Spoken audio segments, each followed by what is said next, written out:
નમસ્કાર, સમાચારો સાથે હું છું જયેશ। સૌપ્રથમ સમાચાર બનાસકાંઠાથી કે જ્યાં ખેડૂતોની માંગ અને લડત હવે પૂર્ણ થઈ છે। જ્યાં અહીં જે પ્રશ્ન હતો તે છે પાલનપુર અને વડગામ તાલુકાના ખેડૂતોની લડાઈનો પ્રશ્ન, જેનો હવે અંત આવ્યો છે। કર્માવદ તળાવ અને મુક્તેશ્વર ડેમ ભરાવાની ખેડૂતોની માંગ સ્વીકારી લેવાય છે અને તળાવ અને ડેમમાં નર્મદાનું પાણી આપવા વર્ક ઓર્ડર આપવામાં આવ્યો। ઊંઝાના મોટી દાઉથી 540 કરોડના ખર્ચે પાઇપલાઇન મારફતે પાણી નાખવામાં આવશે। સિંચાઈ વિભાગ દ્વારા વર્ક ઓર્ડર આપીને કામગીરી હાથ ધરવામાં આવી। 134 ગામના તળાવો ભરવાની પણ સિંચાઈ વિભાગ દ્વારા કામગીરી કરવામાં આવી છે। 2 વર્ષમાં કામગીરી પૂર્ણ થયા બાદ તળાવો સહિત ડેમમાં નર્મદાનું પાણી આવશે। અત્રે ઉલ્લેખનીય છે કે 2.5 વર્ષ અગાઉ પાલનપુર અને વડગામ તાલુકાના 120 ગામના 25,000થી વધુ ખેડૂતોએ આંદોલન કર્યું હતું। ખેડૂતોની માંગ હતી કે કર્માવદ તળાવ અને મુક્તેશ્વર ડેમમાં નર્મદાનું પાણી આપવામાં આવે, જેથી સિંચાઈ માટે ખેડૂતોને મુશ્કેલી ન વેઠવી પડે। અને ઘણા સમયથી સતત વિરોધ અને રજૂઆતો બાદ આખરે તંત્ર દ્વારા ખેડૂતોની માંગ સ્વીકારવામાં આવી છે અને સાથે જ કર્માવદ તળાવ અને મુક્તેશ્વર ડેમમાં પાણી ભરવા માટે વર્ક ઓર્ડર પણ આપવામાં આવ્યો છે।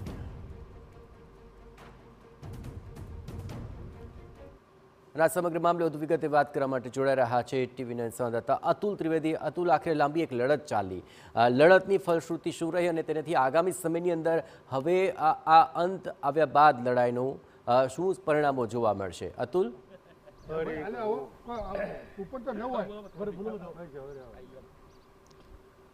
જો વાત કરવામાં આવે તો આજે વડગામ અને પાલનપુર તાલુકા માટે ખુશીના સમાચાર એ છે કે જે કર્માવદ તળાવ છે અને જે મુક્તેશ્વર ડેમ છે તેમાં પાણીની જે નર્મદાના પાણીથી ભરવા માટેની જે લાઈન છે તેનું કામ શરૂ થયું છે। એટલે કે આ એજન્સીને વર્ક ઓર્ડર આપી દેવામાં આવ્યો છે અને આ કામ શરૂ થયું છે।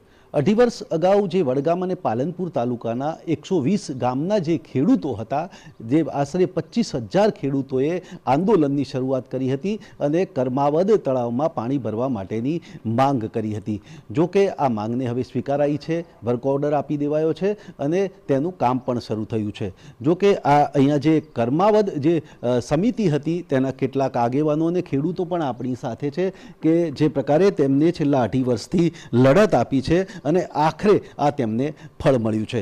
એટલે કે અહીંયા ખેડૂતો પણ છે, ખેડૂતો સાથે પણ વાત કરીશું। ખાસ કરીને 2.5 વર્ષ અગાઉ આ આંદોલનના મંડાણ થયા હતા, હવે આ કામ થઈ જવા રહ્યું છે, શું કહેવું છે?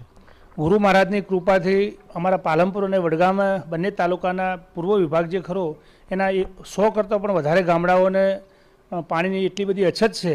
એના માટે કર્માવદ મને અંદર પાણી જો નર્મદાનું નાખવામાં આવે તો સમગ્ર આ વિસ્તારના બધા જ ખેડૂતોને પોતાના ખેતરોમાં હરિયાળી થાય, એ સિંચાઈનો લાભ મળે, એ માટેનું આંદોલન અમે ગઈ વખતે 2.5 વર્ષ અગાઉ લગભગ 25,000 કરતાં પણ વધારે ખેડૂતો ભેગા મળી અને પાલનપુર ખાતે માનનીય કલેક્ટરશ્રીને અને મુખ્યમંત્રીશ્રીને પણ ધ્યાન દોરી અને આ વાતની રજૂઆત ખૂબ મોટા પાયે રજૂઆત થઈ હતી।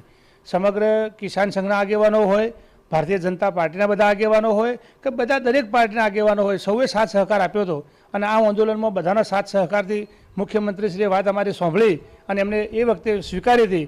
આજે અમે બધા એટલા બધા ખુશીની લાગણી અનુભવીએ છીએ કે એ વખતે જ જે ગ્રાન્ટ ફાળવી હતી એ અત્યારે જે પાઇપો અમારી કરશનપુરા હોય કે બીજા ગામડાઓમાં પાઇપો ઉતરી છે, ટેન્ડરિંગ થઈ ગયું છે, વર્ક ઓર્ડર અપાઈ ગયો છે, એટલે અમારામાં ખુશીનો ખૂબ મોટો માહોલ છે। અમે હરખમાં સમાતા નથી, અમારામાં રખ કે ભાઈ આ પાણી હવે આવશે, આ કર્માવદમાં ભરાશે અને અમારા બધા જ ખેડૂતોને આનો લાભ મળશે। એટલે સરકારનો આ તબક્કે ખૂબ ખૂબ આભાર માનીએ છીએ। પાણી વગર જે વડગામ છે અને પાલનપુર છે એની હાલત કેવી છે અને હવે કેવું થવાનું છે? પાણી વગર દુષ્કાળ જેવી પરિસ્થિતિ, પાણી આવશે એટલે તો વાત છોડી દો તમે, લીલો વિસ્તાર થઈ જશે એકદમ, અને ખુશીના સમાચાર છે। ખેડૂત છે, ખેડૂતને જે પ્રકારે અહીંયા ખુશીની વાત છે, શું કહેવું છે? અને અત્યારે અમને તો એમ લાગે છે કે જો અમારી કર્માવદમાં પાણી આવી જાય તો અમારે ખેડૂતોને એના સિવાય પાણી સિવાય બીજું શું જરૂર છે? અમારે તો કોઈ પાણી એટલે અમારે ખેડૂતનું જે ગણો તે પાણી જ છે। અને